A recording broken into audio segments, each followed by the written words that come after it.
Muito bem, então, queridos. Agora nós estamos chegando ao fim aqui, na parte das doutrinas fundamentais, da doutrina sobre Cristo, cristologia, né? Então, o que difere o cristianismo histórico, ou o cristianismo bíblico, das outras religiões é isso aqui, doutrinas fundamentais. Então, você vai conversar com as pessoas e você sempre vai, ou na maior parte dos casos, encontrar uma espiritualidade, né? As pessoas vão dizer, cada um tem a sua maneira de encontrar a luz, cada um procura o que é melhor para si. Mas o ponto que nós sabemos que não é negociável, é inegociável, são as doutrinas fundamentais, porque elas são a base para aquilo que nós cremos, né? Então, se nós tirarmos essas doutrinas fundamentais, nós caminharemos a nosso bel prazer. Então, por isso é importante que nós saibamos que as doutrinas fundamentais, elas precisam ser compreendidas. Por quê? Porque é isso que nos separa de seitas. O que define uma seita? Quando ela abre mão das doutrinas fundamentais, certo? E uma dessas doutrinas diz respeito a Cristo. Quem Cristo é?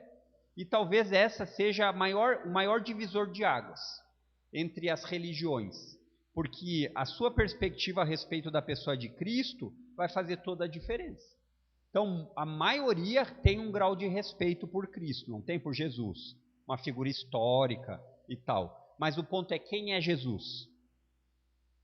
E a resposta para isso, ela tem um resultado eterno. Então, se a pessoa for muito sincera, e se ela for colocada num polígrafo de verdade, aqueles polígrafos de filme, sabe? Você bota lá para ver se você está mentindo, e ela acreditar que Jesus é um anjo, ela passa no polígrafo, mas ela perde a vida eterna, porque a Bíblia afirma que Jesus é Deus, ele não é um anjo, certo? Então, esse é apenas um desdobramento daquilo que nós já vimos. E nós temos falado a respeito do testemunho da profecia. Profecia, aqui num nível bem fácil de ser entendido, são predições de coisas que iriam acontecer no futuro. Então, essa basicamente é a definição de profecia. A diferença é, a profecia, ela sempre na Bíblia é apresentada por um canal de revelação autorizado, isso quer dizer profeta. E uma vez que a Bíblia está completa, nós não temos mais necessidade de profetas. Aqui a gente já faz uma divisão absurda entre vários tipos de religiões, até que se diriam cristãs, né? Por quê? Porque nós não cremos, e a Bíblia ensina que não existem profetas mais. Então, as profecias da Bíblia, elas eram feitas por um canal de revelação autorizado por Deus. Deus falava e eles diziam, assim diz o Senhor.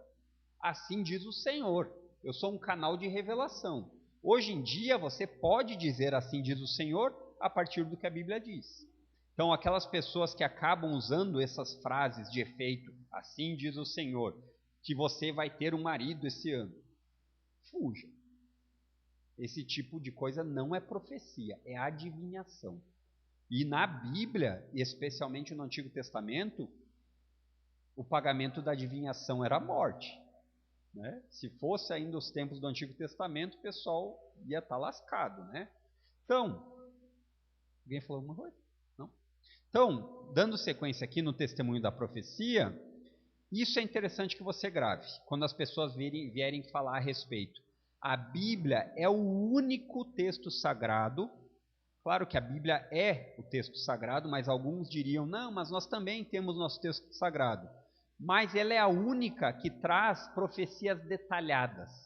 Então não é coisas assim, mais ou menos que nem o horóscopo, que diz, olha, hoje está propício de você fazer bons negócios, né? Você já leu alguma vez o horóscopo, é mais ou menos assim. Hoje é um belo dia para você conversar.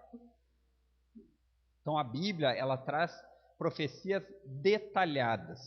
E o que nós temos trabalhado aqui nas últimas 2 semanas, se você prestou atenção, acho que até mais, talvez 3, é todas as profecias que nós vimos, que foram feitas a respeito do Messias. Em outras palavras, o Messias é o enviado de Deus prometido. No Novo Testamento, a palavra Messias e Cristo, elas são a mesma ideia. Então, Cristo não é o sobrenome de Jesus. Se você achava que era, hoje você aprendeu que não é.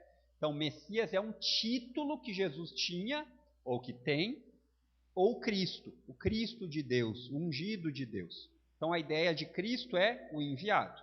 Então, quando nós compreendemos que Jesus cumpre essas profecias que o Antigo Testamento falou, e nós vimos que são mais de 60, nós já vimos as probabilidades matemáticas disso ser real. E é impossível. É impossível. Então, quando você percebe isso e associa as coisas de maneira honesta, fica evidente que a realidade disso é uma veracidade histórica. No tempo essas coisas aconteceram. Nós vemos registros históricos. Isso é importante. E isso é importante porque Jesus veio, tanto é que ele veio que nós temos um calendário que é dividido em sua vinda. Já percebeu isso? Isso não é invenção. Isso é um fato histórico. Então, já que todas essas coisas que nós vimos das profecias aconteceram na primeira vinda, a Bíblia fala que existirá uma segunda vinda. Ela ainda não aconteceu. Será aquele tempo em que Jesus voltará para reinar de verdade. Hoje ele reina já, mas ele reina de uma maneira invisível, muito mais nos corações dos seus súditos. Mas chegará um dia em que todo joelho se dobrará e toda língua confessará que ele é o Senhor. Então, a pergunta aqui que nós devemos fazer é: já que tantas profecias foram cumpridas em Jesus, será que nós devemos dar credibilidade para aquilo que ele disse que ele voltaria? O que vocês acham? Vocês têm dúvida? Eu esperava aqui quase um coro de coral. Não temos dúvida. Porque é isso que você, como crente, tem que ter certeza. A convicção de que ele vai voltar. Porque a palavra de Deus nos provou, nós olhamos para trás e vemos isso. Certo? Então isso é o que nós fazemos quando nós cantamos na ceia aqui. Porque ele vive, eu posso crer no amanhã. É por causa que Jesus está vivo e reinando que eu tenho a certeza que eu também reinarei.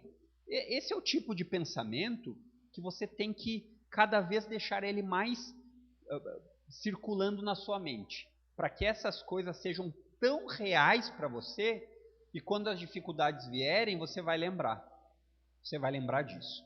Então, hoje nós vamos aqui trabalhar de algumas profecias de cumprimento futuro, que não aconteceram e que a Bíblia fala. Profecias que não foram cumpridas em sua primeira vinda, mas que serão cumpridas especialmente quando ele voltar para reinar num período chamado de milênio. Então aqui, rapidamente, isso nós vamos falar na escatologia mais lá para frente, nas doutrinas fundamentais, mas existem posições teológicas da seguinte forma: ninguém que seja cristão evangélico diz que Jesus não vai voltar. Todos concordam com essa realidade. A diferença se dá, e isso porque a Bíblia não é totalmente exaustiva a respeito dos detalhes e desdobramentos, então alguns dizem assim: quando Jesus voltar, ele já vem para reinar, e é um reino eterno, novos céus e nova terra.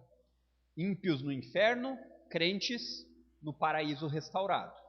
Outros, como nós, e cremos que é uma leitura da Bíblia mais harmônica e literal, mostram que tem um período que Jesus vai voltar e que antes dos novos céus e nova terra acontecerem, ele vai reinar por mil anos literais na terra, essa terra. E nesses 1000 anos literais, ele vai cumprir várias das promessas que foram feitas, especialmente à nação de Israel. Por que especialmente? Porque eles foram o povo eleito para levar a mensagem de Deus. Quando eu digo isso, nós não podemos aqui dar uma ênfase a Israel ser muito mais valioso do que um crente. Não é. Sem Cristo, todos estão perdidos.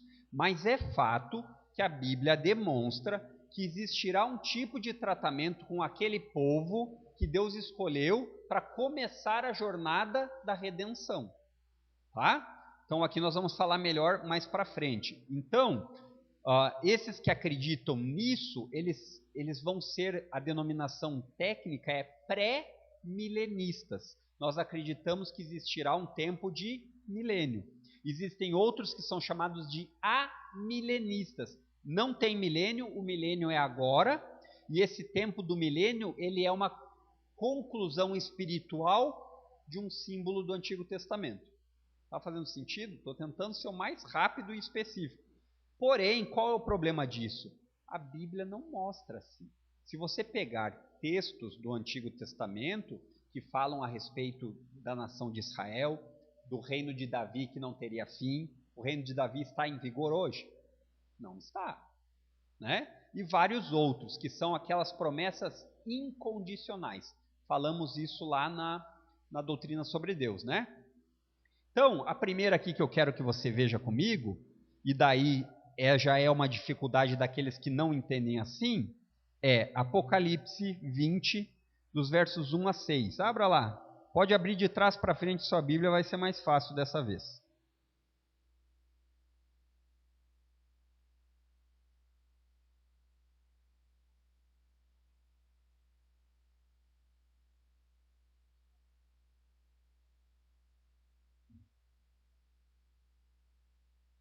Então, queridos, eu vou dar um breve aqui panorama de Apocalipse. Por que eu falo breve? Porque é talvez um dos livros mais difíceis de serem lidos, não porque existe muita coisa obscura, mas porque você precisa chegar nele e ler ele do tipo de gramática que ele tem. Então, por exemplo, quando você chega num livro histórico como Atos, você está vendo um relato histórico. O livro de Apocalipse, ele tem uma literatura apocalíptica. E a ideia de Apocalipse, você já vê aquele filme de zumbi, né? Mas não é bem isso. Mas é a ideia de fim dos tempos, dessas coisas. E é verdade que o livro de Apocalipse tem muita simbologia. E dependendo como você chegar até Apocalipse, você vai ou interpretar de uma forma mais literal, ou você vai começar a dar, isso quer dizer isso é muito perigoso. Então você percebe que se você fizer uma leitura da Bíblia, talvez no Novo Testamento, e chegar em Apocalipse, já vai fazer mais sentido. Agora, se por exemplo você não conhece Daniel e Isaías, você perde muitas coisas que Daniel e Isaías falaram e que Apocalipse traz clareza. Então você percebe que a Bíblia é um livro completo, embora sejam vários livros reunidos, harmônica. Ela tem harmonia na história. Então, muitas vezes, qual é o problema? O problema é que a gente pega a Bíblia e quer entender ela inteira pela metade. O que eu quero dizer com isso? É a ideia de você sentar, ver um filme e ligar, o filme tem 2 horas e você ligar com 47 minutos. Você vai entender o filme bem? Você vai tirar umas conclusões, vai deduzir algumas coisas, vai entender, mas perdeu o fio da meada, né? Então, a ideia aqui que nós vemos em Apocalipse é uma leitura que ela vai trazer justamente essa ideia de um reinado futuro a ser estabelecido na Terra. Certo? Então, por isso que a gente vê em Apocalipse 20 aqui, dos versos 1 a 6, que ele reinará por 1000 anos. Acompanhe comigo a leitura, diz assim: Então vi um anjo descer do céu, trazendo na mão a chave do abismo e uma grande corrente. Ele prendeu o dragão, a antiga serpente, que é o diabo, Satanás, e o acorrentou por 1000 anos. O anjo o lançou no abismo, o fechou e pôs um lacre na porta, de modo que ele não pudesse mais enganar as nações até que terminassem os 1000 anos. Depois disso, é necessário que ele seja solto por um pouco de tempo. Vi tronos e os que estavam sentados neles haviam recebido autoridade para julgar. Vi também as almas daqueles que haviam sido decapitados por testemunharem a respeito de Jesus e por proclamarem a palavra de Deus. Não tinham adorado a besta, nem sua estátua, nem aceitado sua marca na testa ou nas mãos. Eles ressuscitaram e reinaram com Cristo por 1000 anos. Esta é a primeira ressurreição. O restante dos mortos só voltou à vida depois que terminassem os 1000 anos. Felizes são e santos são aqueles que participam da primeira ressurreição. A segunda morte não tem poder algum sobre eles, pois serão sacerdotes de Deus e de Cristo e reinarão com ele por 1000 anos. Isso aqui nós vamos falar mais para frente a respeito disso, da ressurreição, quem ressuscita primeiro, quem ressuscita depois. O ponto é, que isso é indiscutível e inevitável. Todos serão ressuscitados com corpo de verdade, para condenação eterna ou para vida eterna. É isso que o texto vai aqui, em resumo, dizer. Agora, quando é isso, quem são esses, isso é conversa para um outro momento, tá bem? Então, porque senão aqui teria muito o que falar. Apesar que aqui a maioria está fazendo o curso de escatologia e deve estar bem sabida, né? Ponto que nós queremos aqui é cumprimento futuro. O texto fala que ele reinará por 1000 anos. Não existe motivo para não entendermos os 1000 anos como literais. Certo? Então, em segundo lugar, aqui o texto de Mateus 25, de 31 a 46. Quando eu vejo Mateus, eu fico bem feliz, porque você tem a oportunidade de ir lá no YouTube e olhar de novo a pregação se você tem dúvida dos pontos. Essa explicação a respeito disso, está lá, o pastor Fernando pregou e explicou esses pontos. Então eu não vou entrar aqui em explicar o pano de fundo, o que está sendo dito. Mas, sem dúvida, Mateus está falando de um tempo futuro de julgamento. Esse é o ponto do capítulo 25. Por quê? Nós sabemos que ele diz assim: quando o Filho do Homem vier em sua glória. Então é interessante que você percebe que Isaías 53 fala que Jesus veio num primeiro momento em humilhação, servo sofredor. Ele veio para morrer pelos pecadores. Ele veio como Cordeiro de Deus que tira o pecado do mundo. Mas olha como que Mateus diz que ele vai voltar a segunda vez. Quando o Filho do Homem vier em sua glória. E a ideia de glória aqui talvez não encha os seus olhos e o seu coração no pensamento, porque você não reflete a respeito do que é a glória de Deus. A glória de Deus é algo que não pode ser comparado com nada.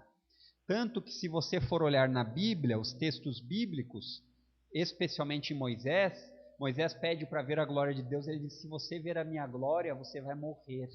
Então vira de costas para eu passar, para que você veja apenas as costas da minha glória.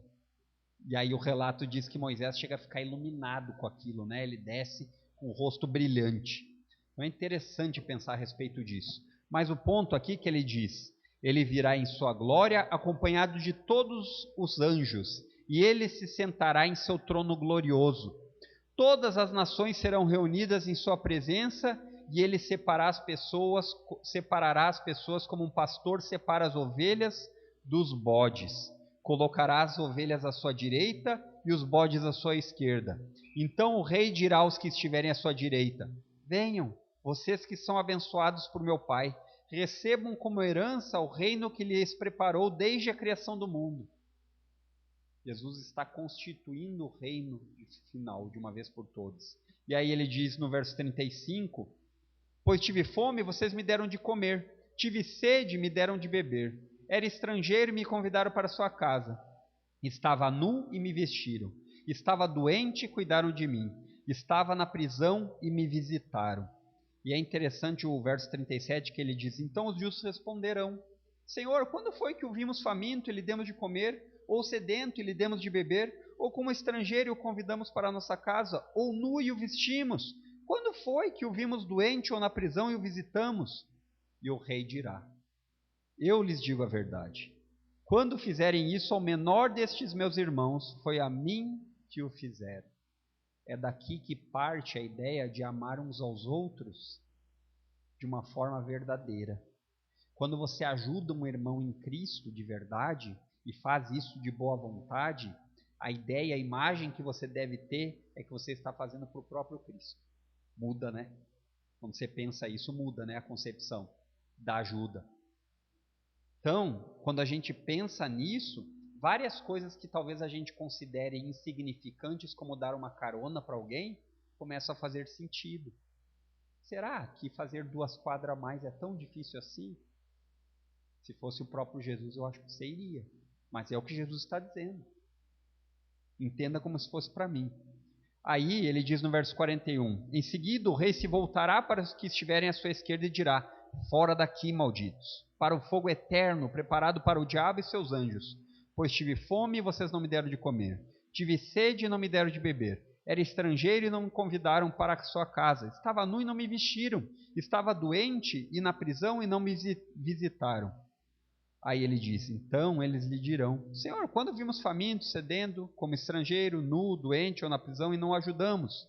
Ele responderá, eu lhes digo a verdade, quando se recusaram a ajudar o menor destes meus irmãos e irmãs, foi a mim que se recusaram a ajudar. E aí ele diz a conclusão dessas pessoas, e esses irão para o castigo eterno, mas os justos irão para a vida eterna. Então, vai chegar um momento na história em que Jesus vai trazer todos à sua frente e vai separar os bodes das ovelhas. E não vai ter momento para as pessoas dizer assim, eu não sabia. Não vai ter momento para as pessoas tentarem se esconder. Então, hoje as pessoas podem muito bem maltratar os crentes. Mas a vingança que é do Senhor está a caminho. Então, quando as pessoas maltratam os crentes, em última medida, eles não estão maltratando os crentes.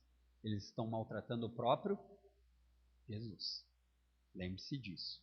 Depois, em terceiro lugar, e aqui é interessante porque fala a respeito de um lugar físico, embora exista no livro de Apocalipse a Nova Jerusalém, mas existe a Jerusalém que o profeta Zacarias fala a respeito, que é um lugar físico. Abra aí sua Bíblia. No Antigo Testamento.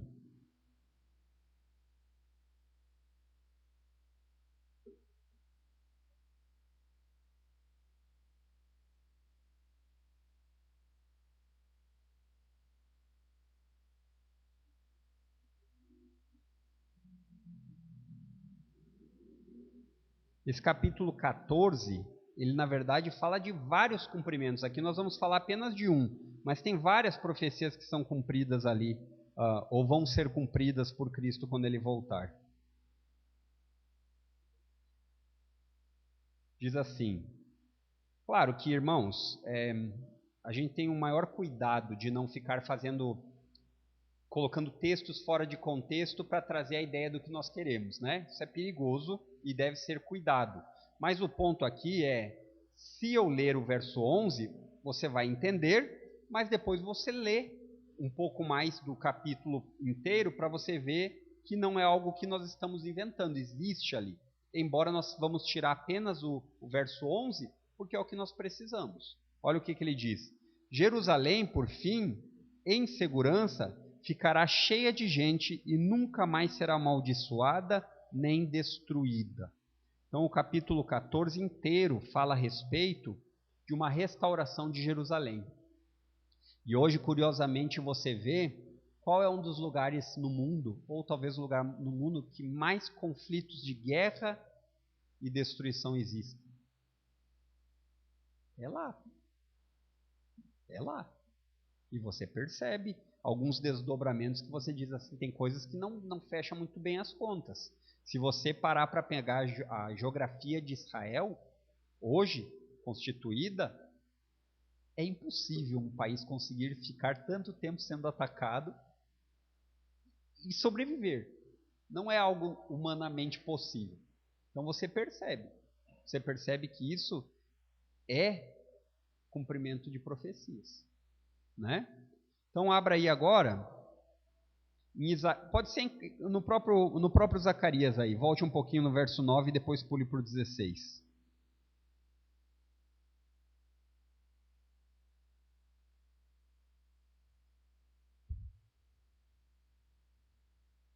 Diz assim, e o Senhor será rei sobre toda a terra. Naquele dia haverá um só Senhor e somente seu nome será adorado. Esse é um período de paz, onde Jesus vai reinar e vai estabelecer a paz. Por quê? Porque ele tem poder para que a paz de fato aconteça. Essa é a diferença. A paz de hoje em dia ela é temporária, por quê? Porque ninguém tem poder suficiente para mantê-la. E aí, o interessante é que diz assim, e todo mundo vai conhecê-lo. Mesmo aqueles que não querem admitir hoje em dia, né? Mesmo aqueles que dizem que Jesus não é quem ele diz ser. Mesmo aqueles que dizem que Jesus não é o Messias. No entanto, o profeta aqui vai deixar muito claro que chegará um dia que haverá só um adorado. É verdade que esse texto aqui, por aqueles que não vão colocar o milênio como um tempo real, eles dirão que isso aqui é o cumprimento dos novos céus e nova terra. Então, assim, falei para vocês, escatologia é algo que a gente tem que ter humildade de dizer assim, nós não temos todas as respostas. Por quê? Porque a Bíblia não dá todas as respostas. De fato, Jesus vai reinar sobre todos e todos vão confessá-lo, né? Isso é indiscutível e isso é o que nós temos sempre que lembrar, certo? Essa concordância e discordância com aquilo que é indiscutível. Jesus vai voltar, vai reinar, vai separar os bodes das ovelhas. Existe um céu, uma vida eterna, existe uma morte e um inferno eterno. Essas são verdades que todas as posições cristãs evangélicas vão concordar, certo? Agora pule lá para o verso 16 desse mesmo capítulo.